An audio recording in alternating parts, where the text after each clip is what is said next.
Morning. We've done a lot of comparisons in our life, right?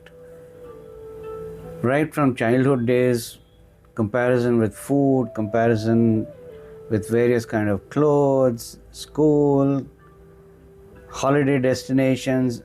What I'm trying to say is comparison is always done. I feel comparison should be done for certain things and should definitely not be done for a few things.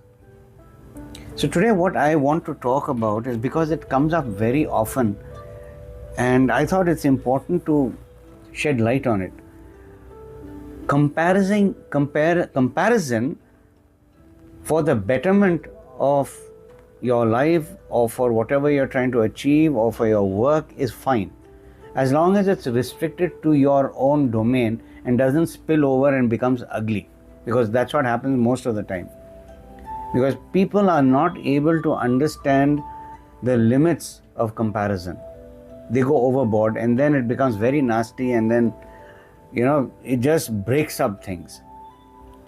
But what is more dangerous, and this is what I've found over a period of time, and I've seen it happen with myself again, is comparing yourself, you the human being, with somebody else.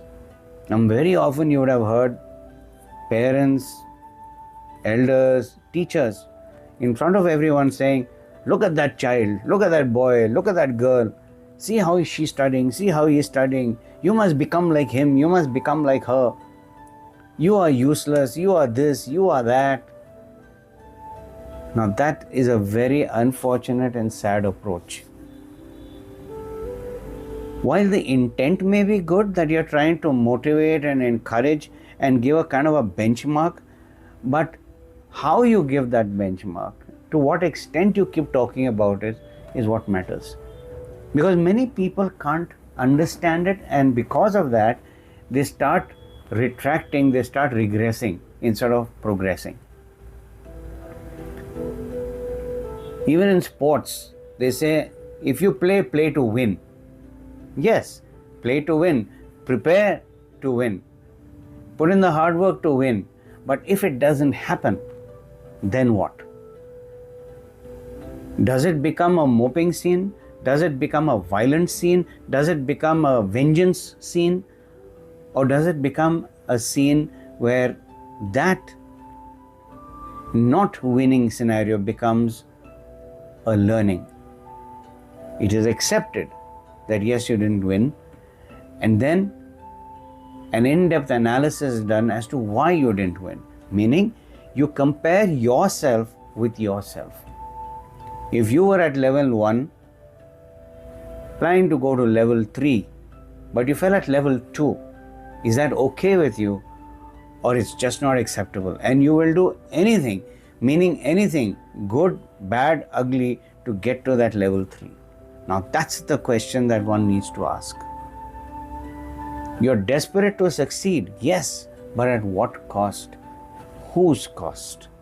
Who's going to pay for the bad things or the bad outcomes or the harmful outcomes that come out of this endeavor? We tend to forget, starting with our own parents, that each one, including themselves, are unique individuals. That is why they say, look inwards and not outwards. Some are good at oration, they're good at talking. Some are good with their hands.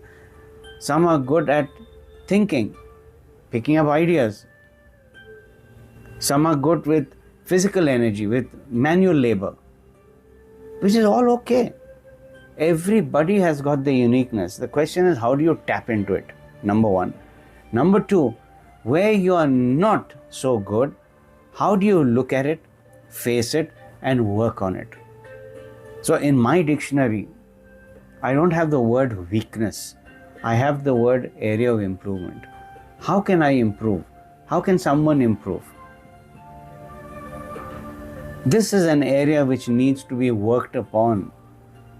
This is an area which requires a little more attention.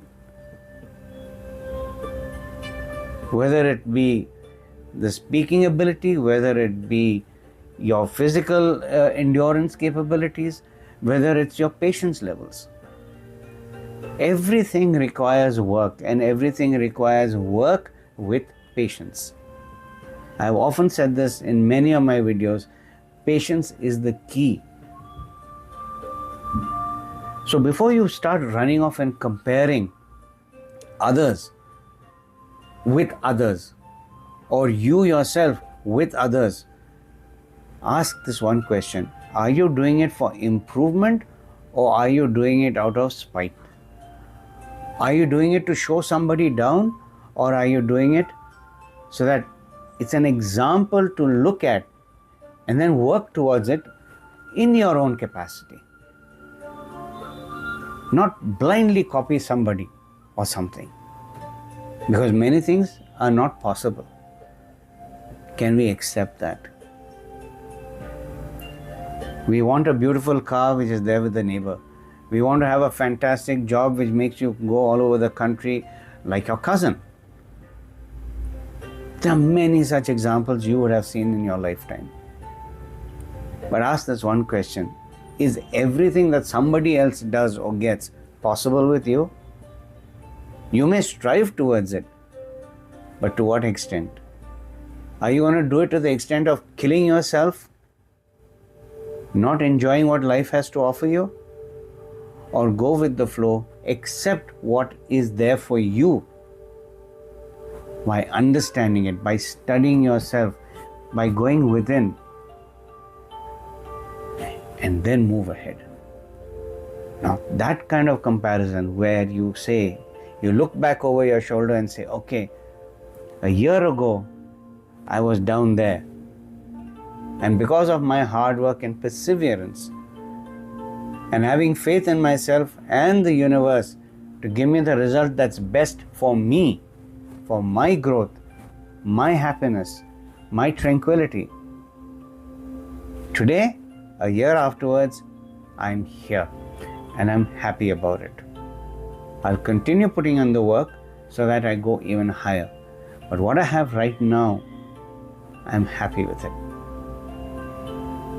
And because I'm happy, I'm able to share that happiness.